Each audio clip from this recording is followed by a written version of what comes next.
We're taking to the next talk. In here, we're going to hear Brandon Valeriano. I've met Brandon at a very inspiring US conference a couple of years ago, the Enigma conference, where I've recruited a lot of speakers over the years, and I thought that's going to be an interesting person to have at Swiss Cyberstorm. One moment, one day, when the timing is fit. And then with the unfortunate Russian invasion in Ukraine, I found being, okay, now is the time for somebody who has a different perspective on cyber war and cyber military actions, different from what everybody else in the industry is telling us, has been telling us for many years. I'll say also a wee bit different from what the keynote speakers telling us, and also different from what Swiss government and Swiss military is telling us. So it's a contradictorian presentation about no cyber war or the non-existence of cyber war. Brandon Valeriano is a senior fellow at the Cato Institute. It's not very well known in Europe or in Switzerland, I guess, but looking at it online, it's a very interesting, I'll also say, contradictorian institute, a US think tank, and I'm very happy to have Brandon with us today. Please welcome Brandon Valeriano.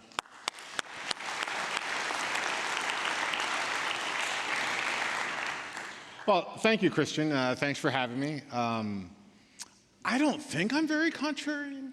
Do people who are contrarian and rebels really think they're rebels?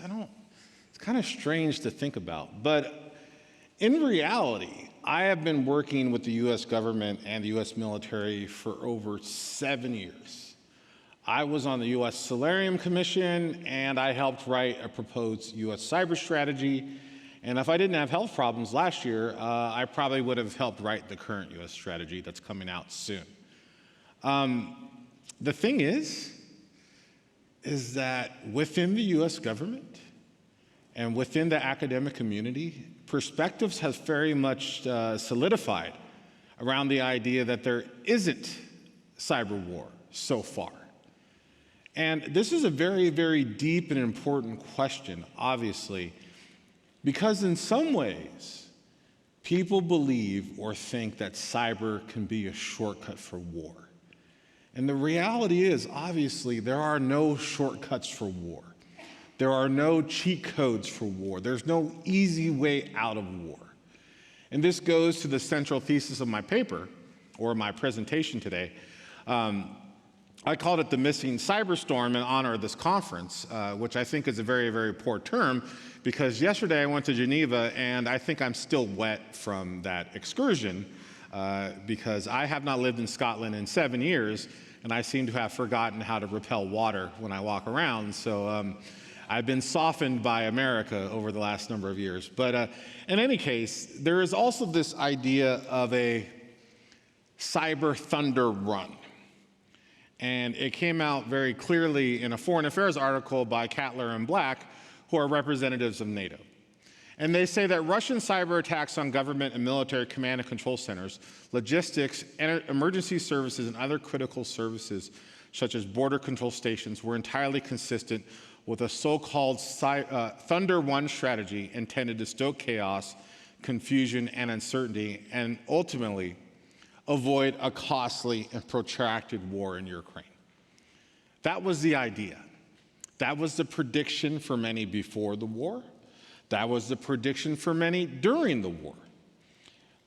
Cattler and Black even say that Russian cyber operations during the war in Ukraine represent Russia's biggest success to date during the war, which I think they meant as a provocative statement about the effectiveness of the Russian cyber strategy.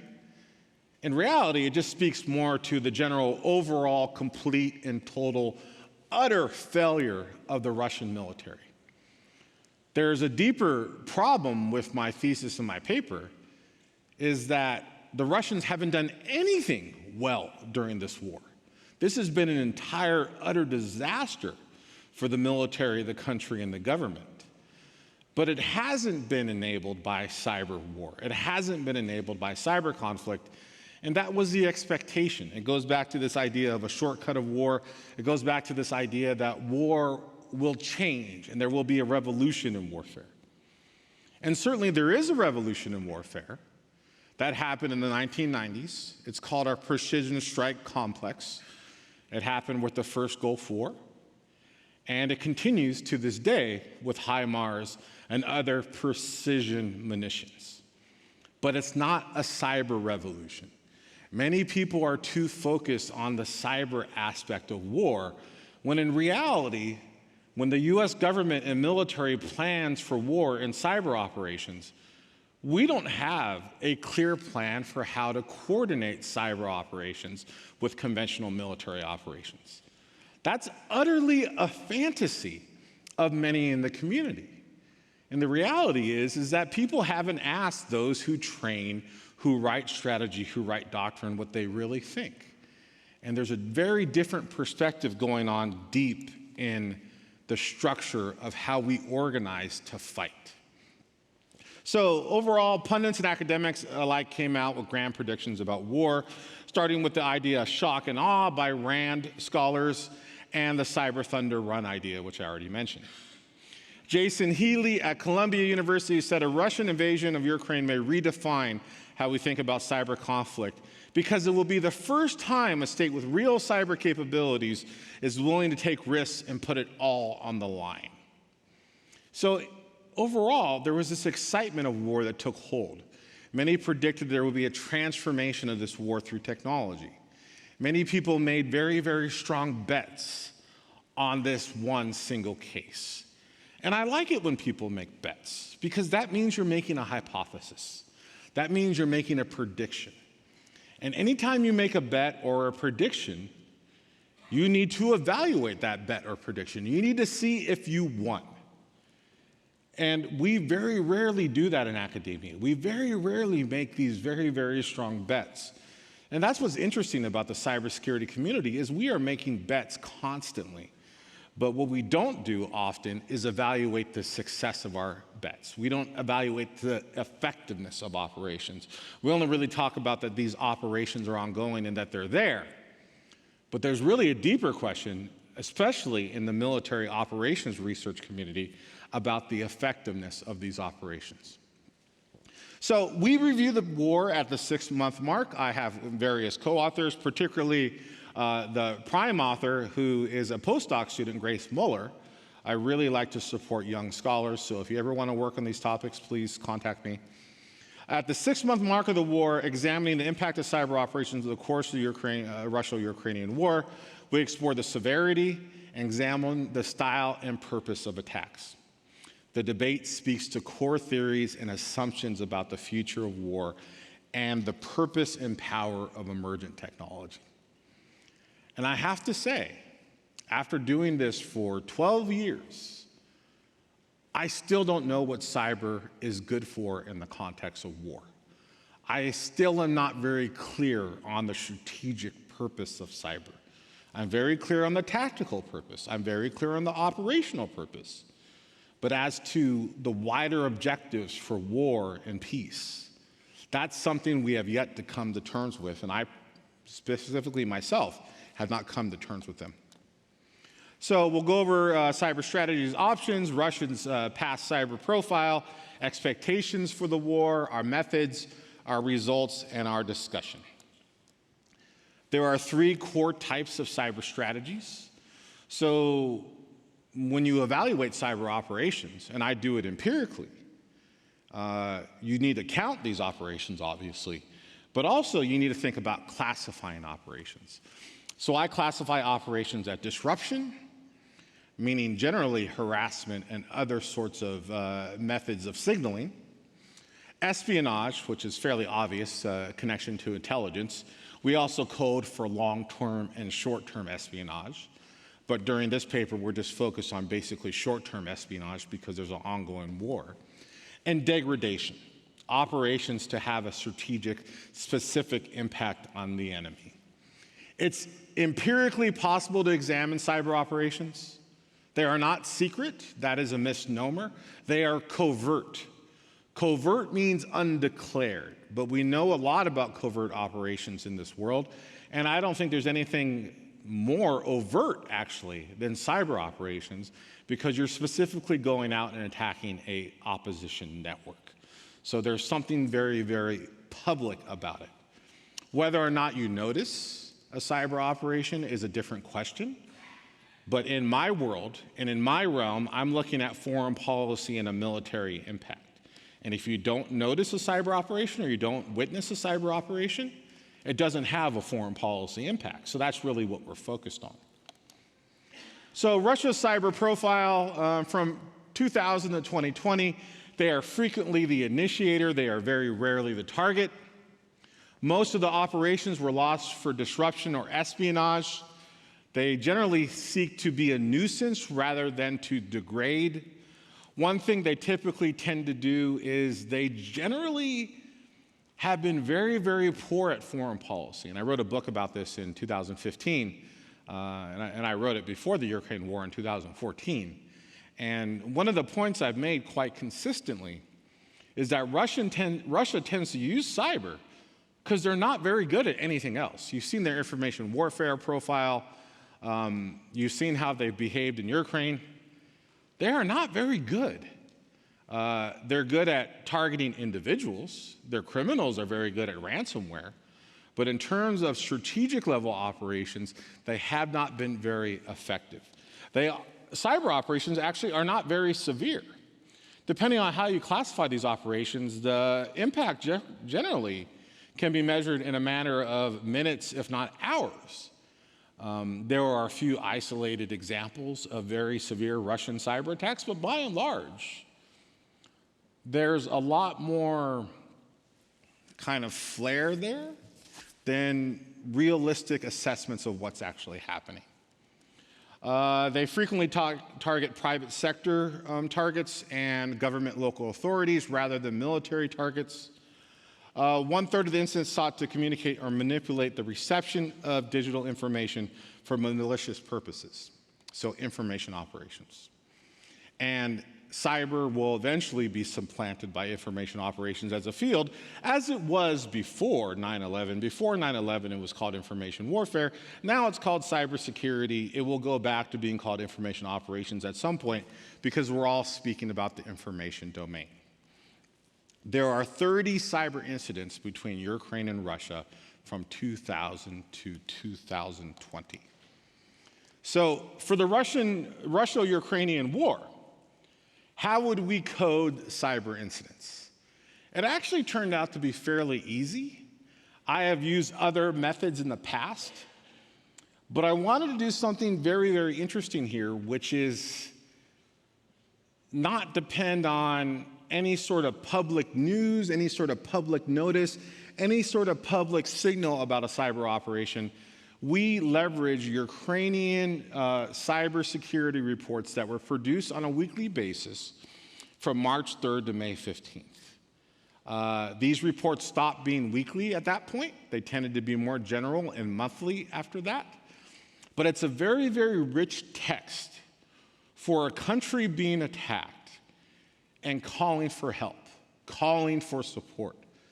They are purposely trying to promote the number of cyber attacks leveraged by Russia on Ukraine in order to demonstrate that they are being targeted and attacked for very, very obvious reasons. Also, you have Microsoft reports. And Microsoft has released two very big reports, one in April and one in June 22nd. From these reports, we code 47 specific cyber incidents during the war. There is a big difference between an incident or an operation and a cyber attack. Every incident or operation is made up of multiple cyber attacks, multiple methods of intrusion, multiple exploits, but we're speaking about specific incidents or operations that typically happen over a day or a number of days.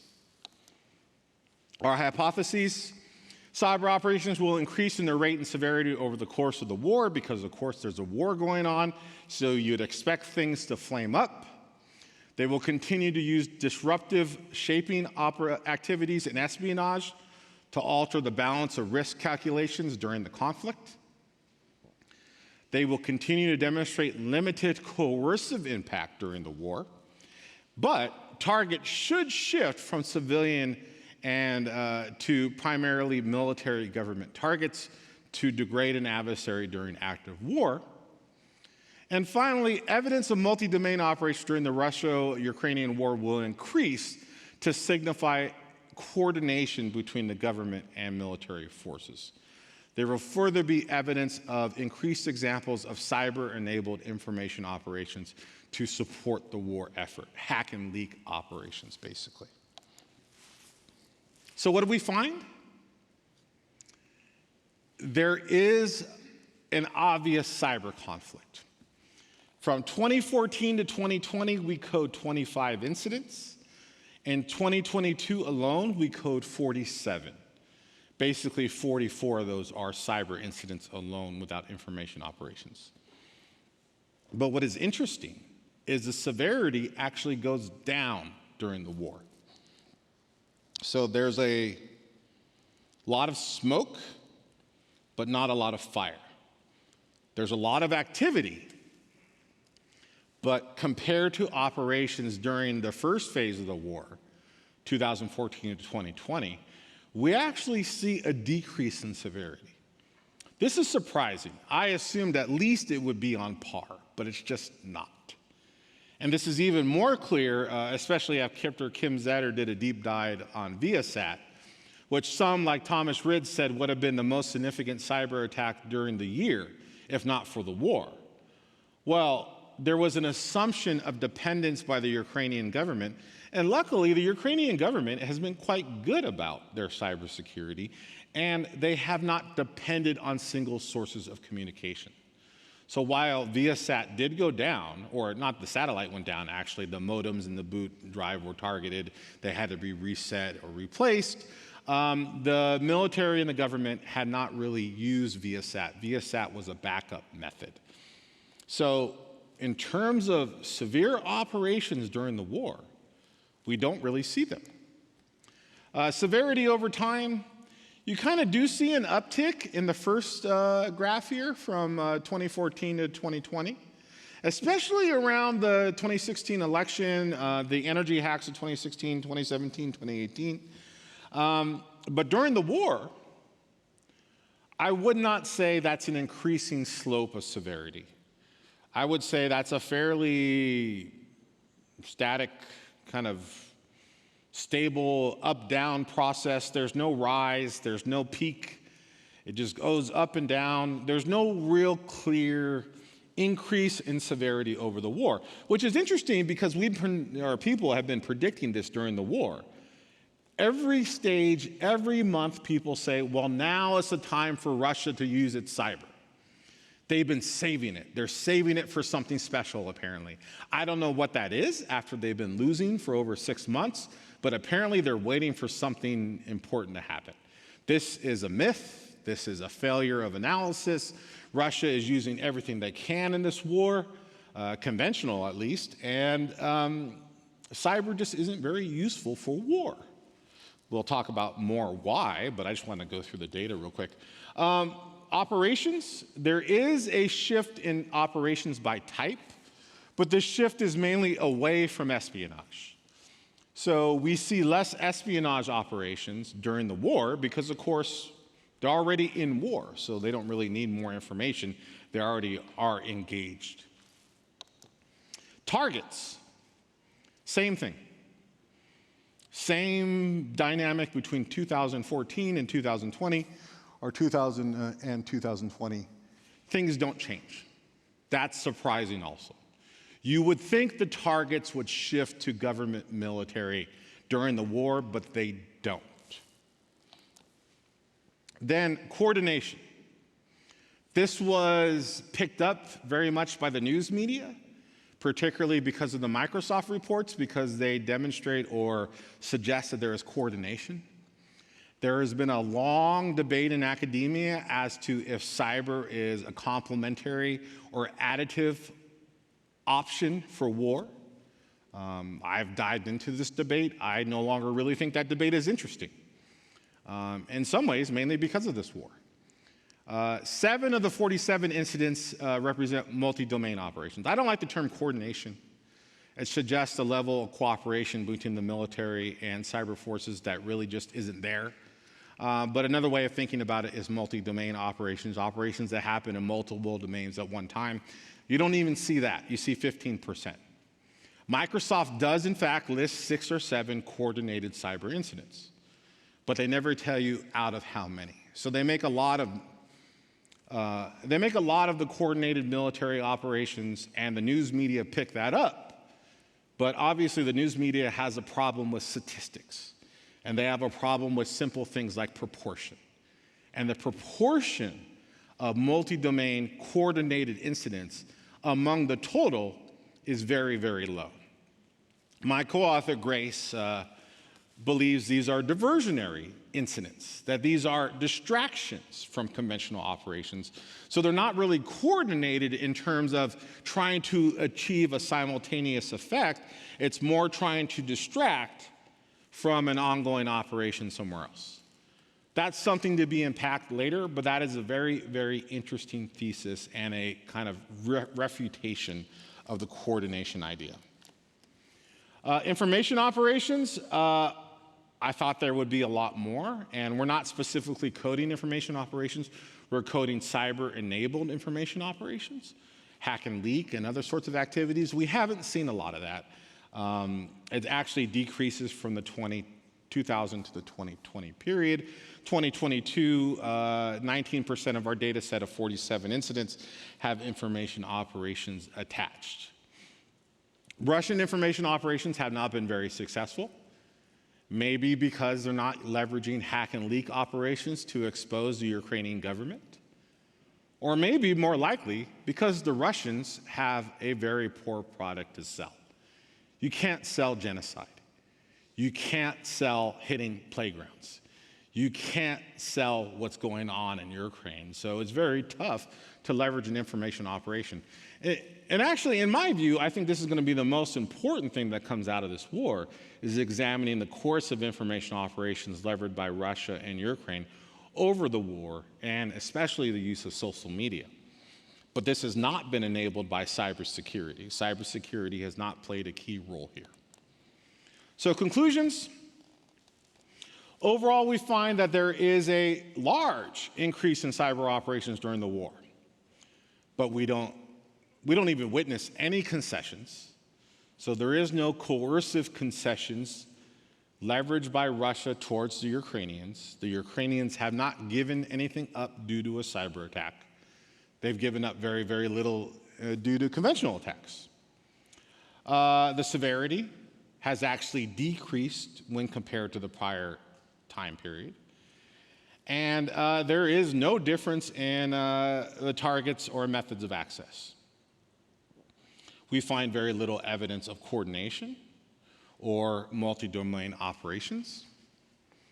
And unfortunately for Russia, or fortunately for us, cyber operations offer no shortcut for war. And I think that is the hope of many, that the future of war will be different. It'll be more sanitary, it'll be more clean, it'll be quicker. War is not like that. War is the most devastating invention ever leveraged by mankind, and it's persistent.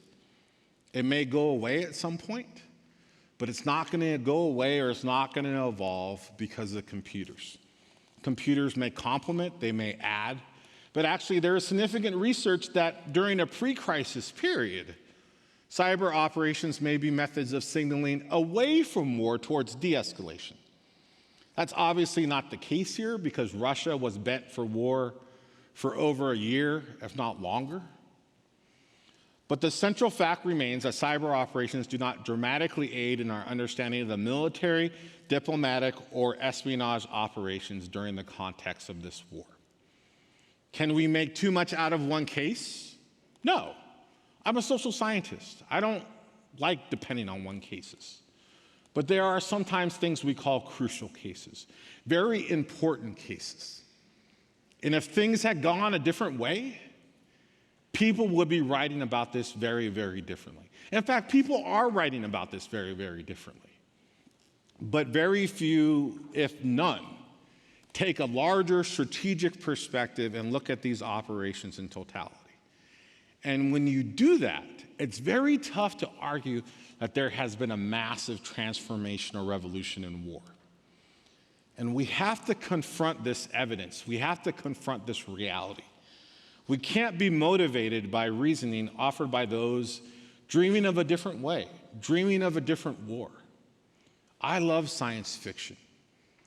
It's very useful for us to think about a different path. But sadly, in the course of military operations, in the course of doctrine, in the course of strategic planning, the cyber revolution has not come, and it likely may never come on the battlefield. In some ways, I think cyber is very, very useful for other forms of international security prospects, particularly for repression. That is my main fear, that you can leverage cyber operations to attack an individual. You can attack me, but attacking the US government is a very, very different thing. Attacking the Ukrainian government is a very, very different thing. And the Russians have discovered it's not very easy, and it's very, very difficult. And this has been the primary lesson we've learned so far from this war. Will these findings hold? I don't know. But you can only make bets about the reality we have now. And every time you make a bet, or every time you have an hypothesis that's an idea, you should evaluate it with evidence. Otherwise, it's just an idea. I want us to move more towards reality in cybersecurity, and hopefully this talk has been a step towards that. So thank you.